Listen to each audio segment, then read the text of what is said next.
Hi, do you want to make $1 million in your law firm? If so, tune in and find out how. You are listening to the Prosper Law Podcast. Learn how to reduce stress, have more time, and make more money. Come on in. I'm Greg McCollum, and I built a 7-figure criminal defense law firm. I formed Prosper Law to show criminal defense law firm owners who are desperate for success how to grow from under $200,000 to $1 million and beyond.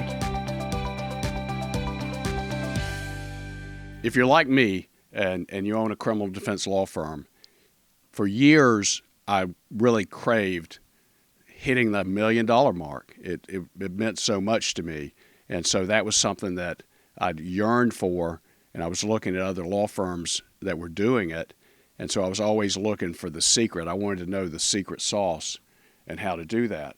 And then at one point, I was talking to one of my coaches, one of my mentors, and he said, "Greg, you already make $1 million in your law firm."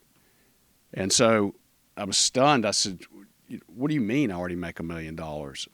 I don't make $1 million." And he said, "Yes, you do. You just don't make it all within the year." As it turned out, it took me 4 years to make $1 million, and I've got some numbers here I'll share. So he said, "You make $1 million. It's just you don't realize that you don't give yourself credit for it. And so all you have to do is shorten the timeline. So you want to make $1 million within a 12-month period, and right now you're doing it within a 48-month period. So you're doing it in 4 years, 48 months. So shorten the timeline."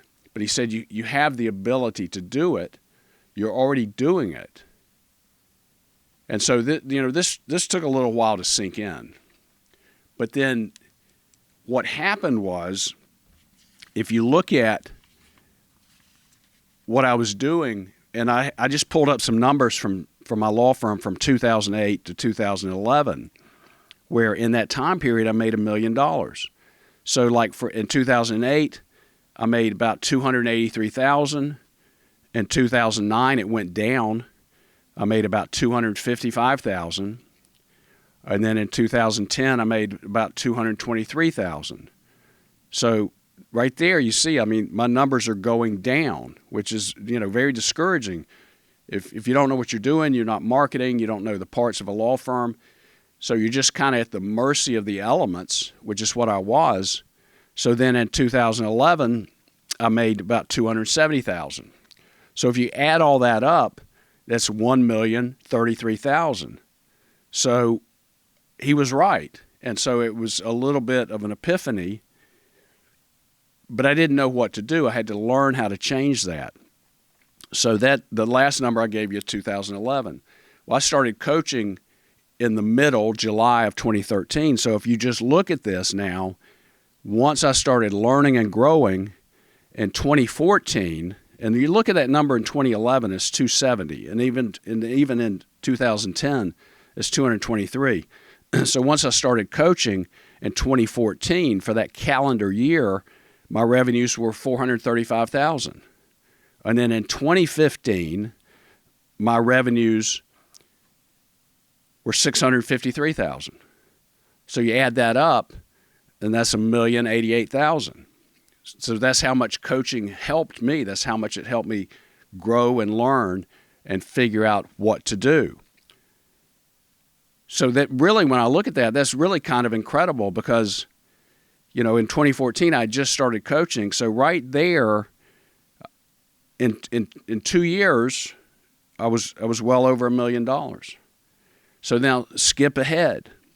So now in year 2021, just looking at that, the revenue for my law firm was $1,034,000. So 2021, the year after COVID, I did it. And I almost did it the year before COVID. I think I missed it by 10 or 15,000. I think it was 985,000 that year. So in some respects, I'd already done it then. But there's something in my brain and there's something in our brain where we look at, well, the calendar year is what matters. But that's a made-up construct. That's something that we make up. And I know it's real because it's the calendar year, but we kind of put it in this kind of bracket. But in any way, whether I had the bracket or not, in 2021, I hit it. And since then, I've been growing 25 or 30% a year. Part of that, too, is just the belief that I was doing things that produced a certain revenue amount. It produced a certain amount of growth or actually decline. So that's also shows you how I was kind of at the mercy of the elements. In my law firm, sometimes it went up, sometimes it went down. I had no idea why. I didn't have any concept that I was driving this or not driving it. And if you look at your business or your law firm, clearly it makes sense. It makes sense to everybody, because if you think about a car, something that we all of us or almost all of us drive a car. And so what do you do to make the car go? There's certain things you have to do. You have to crank it. You have to put it in gear. You have to press on the gas. And you have to steer it, and you have to pay attention to what's happening. And the way I was running my law firm would be like, okay, I cranked the car, and I put it in gear, or maybe didn't put it in gear, and just gave it some gas, but then didn't hold my hands on the steering wheel. So I'm just running off the road, or I'm running in circles, and I don't keep the gas pedal down, so sometimes it stops going. And so you look at that example, which is kind of silly, but what am I doing when I'm driving my car? I'm doing certain things. If I give it more gas, it goes faster. If I steer it, it goes where I want it to go. If I want to get from point A to point B, I have to go in that direction. And I can go a roundabout way, or I can go the most direct route. So what I'm doing with my law firm now is I'm steering the car. I'm giving it some gas. I'm heading in the direction that I want to go. And that's not random. It's not unknown. If we get in the car and we want to go somewhere and we hope we end up somewhere good, but we haven't envisioned that, and we haven't decided what that is, how are we going to get there? And if we get there, how are we going to know we got there? So with my law firm, I said, okay, this is what I want. I want to break this 7-figure mark. That's important to me. And so that's what I did. I started changing the things that I did. I started becoming aware of what I needed to do. I started measuring things and seeing what works and what doesn't work. And that sounds simple, but it is simple, but it's not easy, because I made a ton of mistakes. I said, this sounds like a great idea, I'll try this. And then it didn't work, and I wasted a lot of money. And I said, well, this sounds good, and it didn't work, and I wasted a lot of money. And some of that was because I didn't have the people to ask. Because if you know people who know the answer and you ask them and they tell you the answer, then obviously you get there quicker. And so that's what happened to me. Is I was in a room with people, I was talking to people, I was getting feedback from people where they say, well, you said you want to do this marketing plan, and I tried that before, and I don't know if it'll work for you, but it didn't work for me, and here's why. So that starts eliminating going down these dead-end roads. It starts putting you on a better path because you're getting feedback from people who know what they're talking about. So it's not just marketing. It's also sales. I was doing sales all wrong. I had no idea about sales. I was really when I was in a sales meeting, or what we call in the law business a client intake meeting, what I was really doing is I was doing the work on the case, but I didn't have the case yet. And the other thing I was doing was marketing, trying to tell them, why they should hire me and telling them about all my bells and whistles. We don't do that anymore.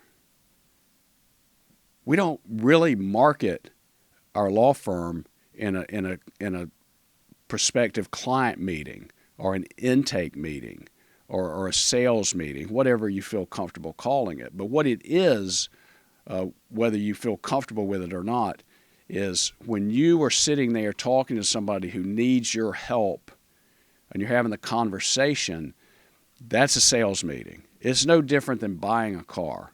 And everybody knows that there's a car salesman, and that when you're sitting there with them, they want to sell you a car, and that's a sales meeting.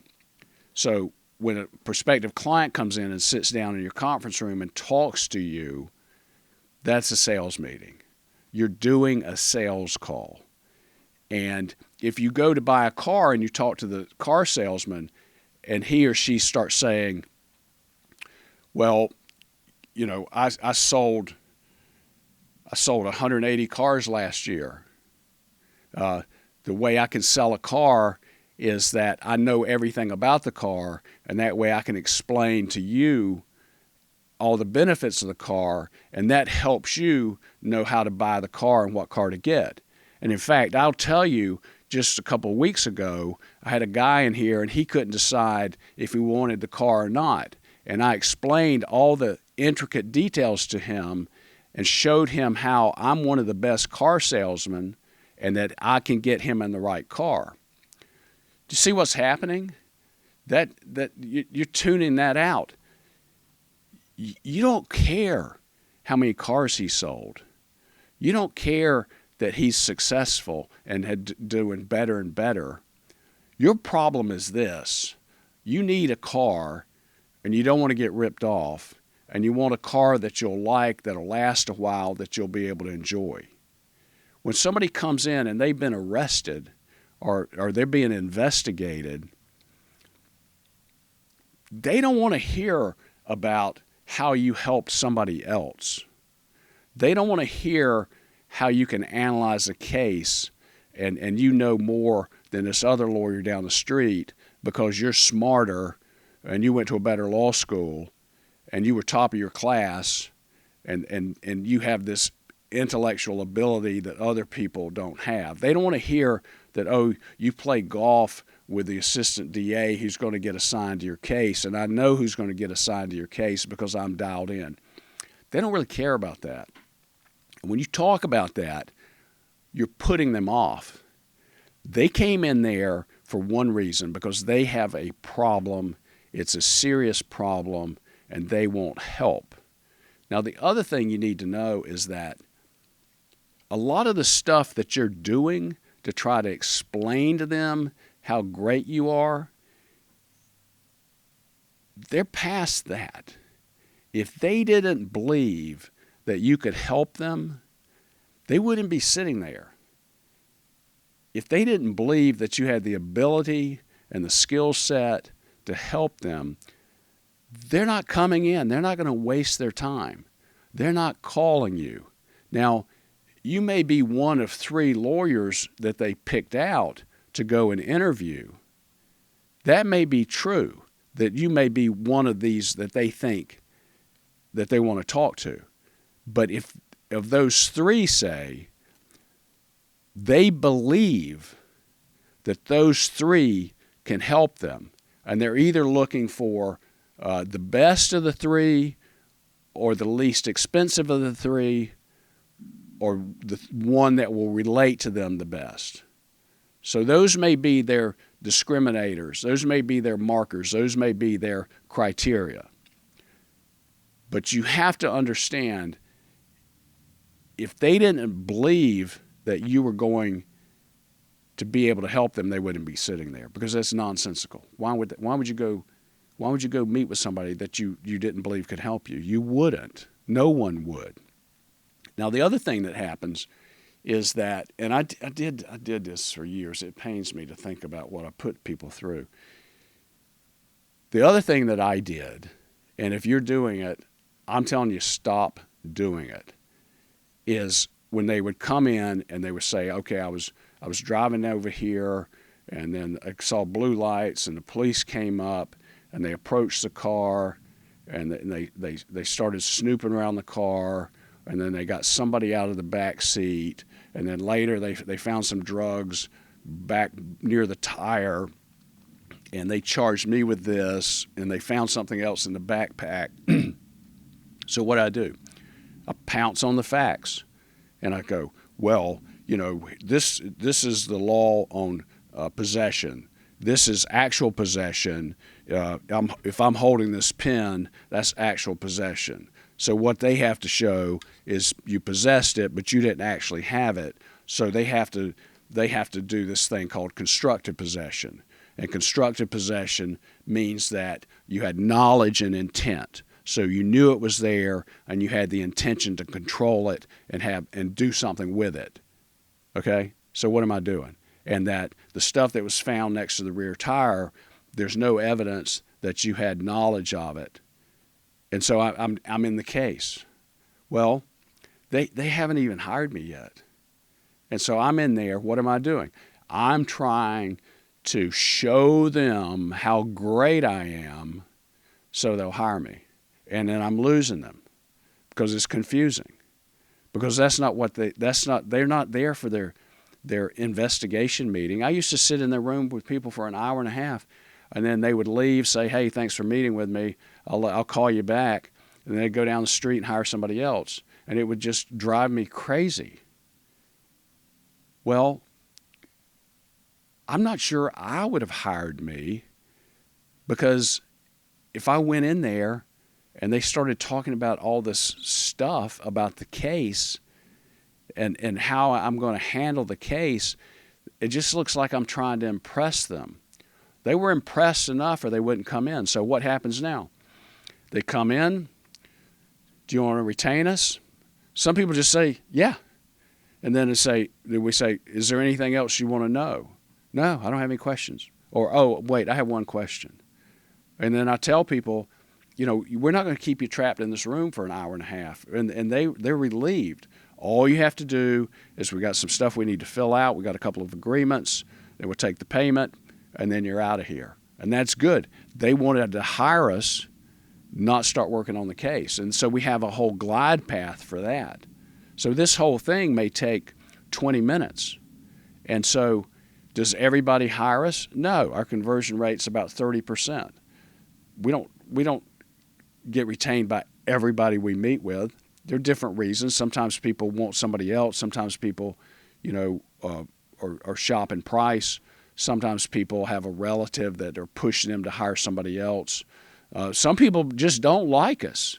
They're not going to hire us because they don't really like us. I've had clients that say that when they listen to my hold music, where I talk about how the people we defend and they have a lot to lose, and these are people who have done something with their life. I've had a couple of clients, potential clients, say, you're just a money grubber. You just want to represent rich people. I would never come to you. Well, good, okay, because we don't get along. We're not a good fit for you. If that doesn't resonate with you, then the marketing message worked. You should hire somebody else. We're not there for everybody. And if you're there for everybody, then you're there for nobody.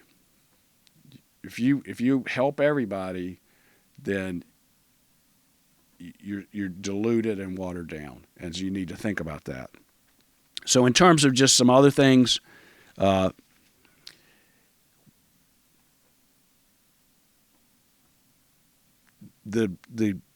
4-year period to the 2-year period to the 1-year period, it just basically comes down to this. How many cases do you get retained on each month? How many cases do you get retained on each year? What's your average case value? And that's it. Okay? If you know your average case value, and you should, then if you have this many cases, this is this much money. You know what your average case value is. If you're getting 10 cases a month, 30 cases a month, 50 cases a month, it's just math. What's your average case value? How many cases do you sign a month? And what does that add up to? And then you follow that with reports and accounting metrics and numbers, so you know what you're doing. You know the temperature of your law firm. You know if you're going up or down. When you had set the goal in, say, the fall of the next year, you start setting your goal, then you know this is my monthly goal. This is my weekly goal. This is the average case value, and are we hitting it or not? If we're hitting it, let's keep doing what we're doing. If we're missing it, let's try to see what's not working. Let's see what else we can do to get those numbers to match. And it's not necessarily easy. You go through a lot of trials and tribulations and stuff when you own any business.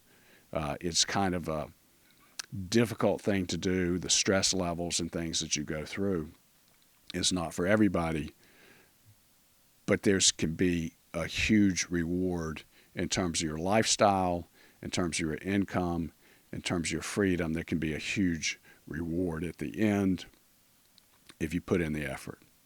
So that's it. That's how you do it. It's not complicated.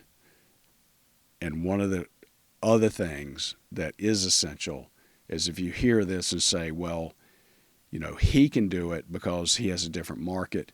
He can do it because, you know, he had a different upbringing. He can do it because for some other reason. Then that's something that you have to develop, because to do it, you do have to believe it. And I didn't believe it for years. But once I believed it and I started driving the car and I started figuring out where I wanted to go, it's kind of amazing how it can all fall into place. Thanks for listening. See you next time. If you want to know more, go to prosperatlaw.com. We show criminal defense law firm owners how to reduce stress, have more free time, and make more money. Thanks for listening.